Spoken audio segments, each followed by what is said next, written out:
Bon, donc je disais, une date fondamentale, c'est 1973. Alors qu'est-ce qui s'est passé? Nous passons au processus de Barcelone. Alors, allez-y. Alors oui, le processus de Barcelone. Enfin, le protocole de Barcelone. Qu'est-ce qui s'est passé en 73? Il y a la guerre syrio-égyptienne contre Israël.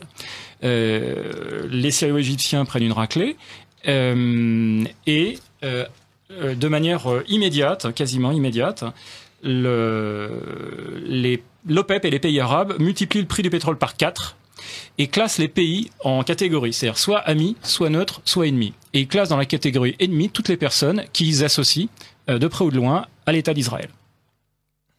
Ça a provoqué, certains s'en rappelleront, donc un choc pétrolier absolument terrifiant. On a eu un chantage, c'est-à-dire que les pays de l'OPEP nous ont mis la main sur le robinet en fermant. Il faut savoir qu'il y a des pays qui se sont retrouvés sous embargo pétrolier. C'est la Hollande qui s'est retrouvée en embargo pétrolier, etc. Les États-Unis aussi d'ailleurs. Et suite à ce chantage, parce que c'est un chantage, ils nous ont imposé des conditions. Nous sommes allés à la table des négociations avec eux et nous avons tout accepté.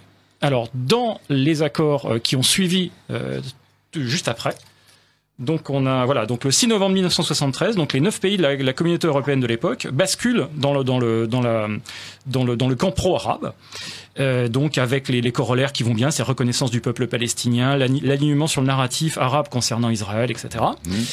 Vous avez la création de ce qu'on appelle, alors ça c'est fondamental parce que c'est l'ancêtre du protocole de Barcelone, hein, du processus de Barcelone, c'est-à-dire la création du DEA, du dialogue euro-arabe, qui est en réalité un processus, lui aussi, un processus qui vise à globalement mettre en œuvre des éléments qui ont été définis de manière très précise en 1975 par les résolutions de Strasbourg. Donc les résolutions de Strasbourg ont été adoptées communément par les pays euro-arabes, par les pays arabes, et donc l'Assemblée générale de l'Association parlementaire de la coopération euro-arabe. Ça a été voté à l'unanimité, il y avait 200 représentants de tous les partis politiques européens. Donc vraiment un ensemble total. Et il faut savoir que ce document est fondamental puisque il pose les bases de ce que nous vivons encore aujourd'hui et qui s'est traduit par différentes avatars. Donc le processus de Barcelone n'était que finalement une espèce de remise en marche du DEA qui a subi des avatars parce que bon, au fur et à mesure des années, des péripéties politiques, il y a eu la signature de paix entre l'Égypte et Israël qui a bloqué beaucoup les choses. Enfin bref, il s'est passé tout un tas de choses. Mais le fait est que dans les résolutions de Strasbourg, on trouve exactement ce qui nous arrive aujourd'hui. C'est-à-dire la mise en place d'une politique de recrutement de main-d'œuvre dans le monde maghrébin. L'immigration n'est pas un fait voulu par nos élites, ça a été imposé au moment du processus. Absolument pas. Ça a été réclamé par les Européens. C'est-à-dire que ce sont les Européens. J'ai mal compris. Absolument. C'est ça qui va intéresser les gens. Voilà, donc ce sont là les Européens. En l'occurrence, j'ai le nom de la personne qui a posé, ce monsieur Tillich de Clercq, donc un Belge. Il faut savoir que les Belges sont vraiment ont été très moteurs dans cette affaire-là avec la France. Donc le Belge, le Luxembourg et la France.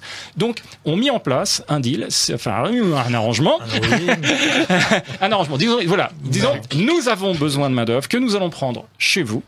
Et là, les pays musulmans, eux, ont mis des conditions. Et c'est là où tout est important. Ils ont mis des conditions à cette immigration. C'est-à-dire que la condition était qu'ils disaient pas vous allez prendre des gens chez nous, ils vont aller chez vous, et puis tout ça va se débrouiller à la comme je te pousse. Pas du tout. Il y a eu un souci. D'ailleurs, c'est en parfaite cohérence avec la doctrine islamique. Ils disaient voilà, ces gens, donc qui viennent de nos pays, vont aller chez vous, ils vont s'installer chez vous, mais nous allons mettre des conditions. Ces conditions sont l'accès à l'égalité totale de traitement entre les personnes qui viennent de chez nous et vos propres citoyens, c'est-à-dire accès aux droits sociaux, accès aux droits politiques, accès à tout. Donc égalité de traitement entre les immigrés et les nationaux de vos pays. Deuxième condition, sine qua non, qui est ces gens-là, ils ne vont pas aller chez vous pour devenir comme vous, ils vont aller chez vous, mais ils restent ce qu'ils sont, et nous gardons le lien entre ces gens. C'est-à-dire que ce sont nos communautés qui vivent chez vous, à notre manière, suivi et chapeauté et cornaqué par nous. Et la troisième condition, c'était que tout ça va se passer dans des conditions qui font que vous allez devoir introduire dans vos sociétés un narratif concernant l'islam qui suit les règles suivantes. L'islam fait partie constitutive de votre culture. L'islam est... C'est du Chirac dans le texte. Oui, c'est Chirac dans le texte, bien sûr. Mais Chirac ne fait que mettre en œuvre les accords qui ont été signés à cette époque-là. C'est une mise en application. C'est-à-dire que donc la presse doit modifier son mode de traitement de l'islam. On doit avoir un traitement positif. On doit avoir la mise en place progressive d'une synergie culturelle entre l'Occident et le monde arabe. Musulmans. D'où les instituts divers et variés. Avec la mise en place, et ça encore, c'est dans les accords, avec la mise en place de centres culturels dans toutes les capitales européennes. Donc une infrastructure, nous y voilà. Donc une infrastructure de mise en place de l'arrivée culturelle, de l'accompagnement culturel des populations musulmanes qui allaient arriver chez nous, et qui, dans leur perspective et dans les faits, ne devaient pas être séparés de la communauté musulmane, ne devaient pas être séparés de la capacité de pratiquer leur culte de manière parfaitement libre et de vivre selon leur culture et leurs usages culturels. Et nous sommes exactement en train de vivre ça. Ces accords fondateurs qui ont été signés en 75, et après, mais confirmer un nombre incalculable de fois, là j'ai un quart d'heure, je peux pas vous citer toutes les réunions, mais il y en a eu des kilos, mettre en place. Et tout cela est chapeauté par le document dont je vous parlais tout à l'heure, que j'ai trouvé récemment, et qui s'appelle donc Stratégie culturelle islamique pour l'extérieur du monde islamique. Et donc, ce document est un document que vous pouvez trouver. Alors, c'est un document officiel qui a été, adopté comme stratégie officielle par l'OCI. L'OCI, c'est l'Organisation de la coopération islamique. Donc, c'est l'équivalent de l'ONU islamique. C'est la deuxième plus grosse organisation internationale du monde et qui regroupe tous les pays musulmans. Et donc, cet organisme a son plus haut niveau décisionnel, qui est le niveau des sommets islamiques. Les sommets islamiques sont les sommets qui regroupent les chefs d'État. Donc, lors du 9e sommet à Doha, en 2000, ils ont adopté ce document, qui est un document stratégique, qui est donc la stratégie d'action du monde musulman chez nous. Parce qu'à l'extérieur du monde islamique, c'est chez nous. Eh bien, ce document, dont j'ai fait quelques petites traductions, mais je vais vous faire un résumé parce que sinon je ne vais pas avoir le temps de le faire. Donc tout ça, ce sont les preuves que vous avez en votre possession et que tout le monde peut vérifier. Absolument sourcé. Et mais complètement. Alors vous pouvez trouver ce document en téléchargement. Vous pouvez le télécharger, le lire, donc sur le site de l'ISESCO. Alors allez-y. Alors l'ISESCO, si vous considérez que ça, ISESCO. Comme ça se prononce, hein, ISESCO. Donc, si vous imaginez l'OCI comme un gouvernement, eh bien, l'ISESCO, c'est le ministère de la Culture, de l'Éducation, de la Communication. Donc, c'est quand même un très, très gros morceau. Ça fait partie de l'organigramme officiel. Ils ont leur siège à Rabat, dans un très beau bâtiment. Et donc, vous allez sur le site de l'ISESCO, vous allez sur la partie en français, parce que vous avez un site en français, vous cliquez, vous cherchez le mot stratégie. Donc, vous allez à l'onglet stratégie et vous téléchargez ce document. Qui est un document. Qui est en anglais peut-être ? Non, qui est en français. Qui est en français. Qui est en français. Voilà.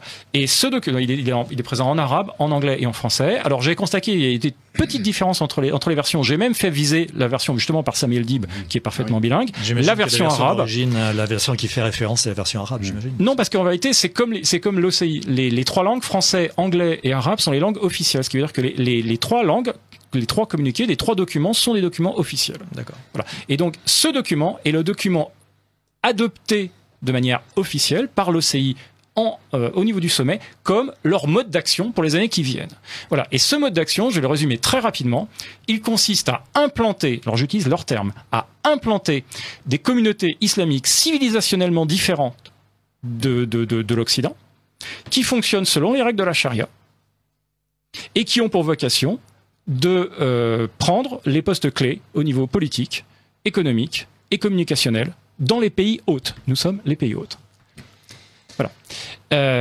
Il faut savoir que l'implémentation, la mise en œuvre de cette stratégie, c'est précisé encore une fois dans le document, s'appuie sur les centres culturels, les mosquées, les écoles islamiques.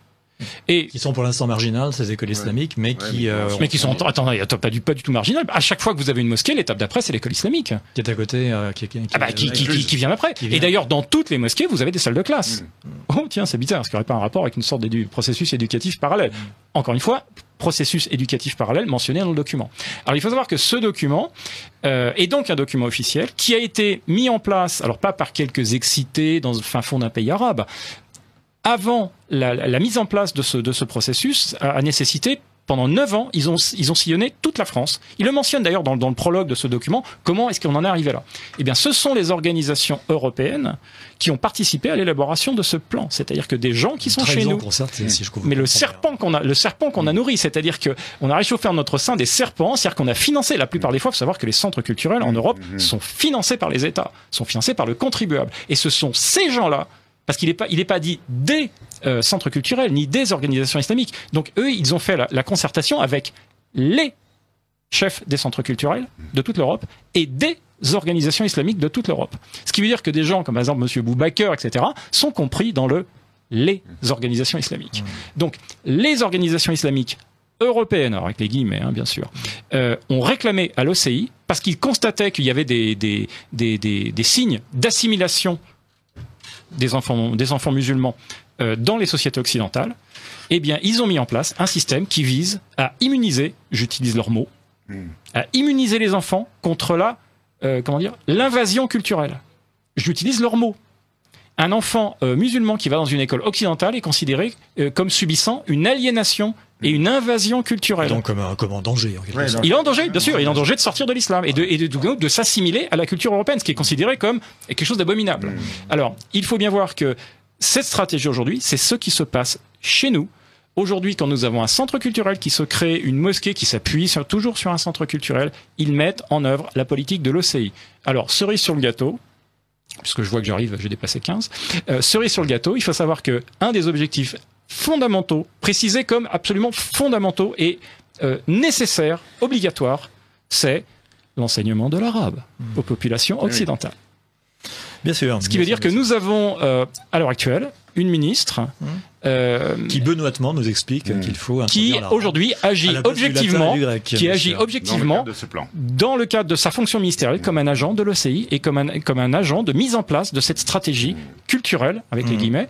Voilà. Donc et on nous parle donc dans le document anglais, il y a un mot qui est très intéressant, c'est qu'à un moment on parle de settlement, c'est-à-dire que les peuplement en français. Settlement, c'est un double sens. Ça veut dire implantation, mais ça veut aussi dire colonie. Colonisation, d'accord, oui, c'est ça. Voilà. Et le terme en anglais aussi, le document anglais est très intéressant parce qu'il mentionne explicitement comme traduction de l'Oumma. Donc l'Oumma, traditionnellement, on nous explique que c'est la communauté des croyants. Voilà. Eh bien, eux, ils emploient le terme. Voilà, eux, ils emploient le terme de nation islamique. Alors, il faut savoir que l'ISESCO, c'est un avatar des frères musulmans. Très bien. Eh bien, écoutez, donc. Alors, ce document est une bombe politique. Oui, j'imagine. Moi, personnellement, je pense qu'il y a certaines époques dans l'histoire de France où on aurait convoqué les ambassadeurs, mis ce document sur la table et on aurait dit qu'est-ce que c'est que ça? Oui, qu'est-ce que c'est que ça? Vous avez l'intention d'appliquer ça chez nous? Et on aurait expulsé ces gens.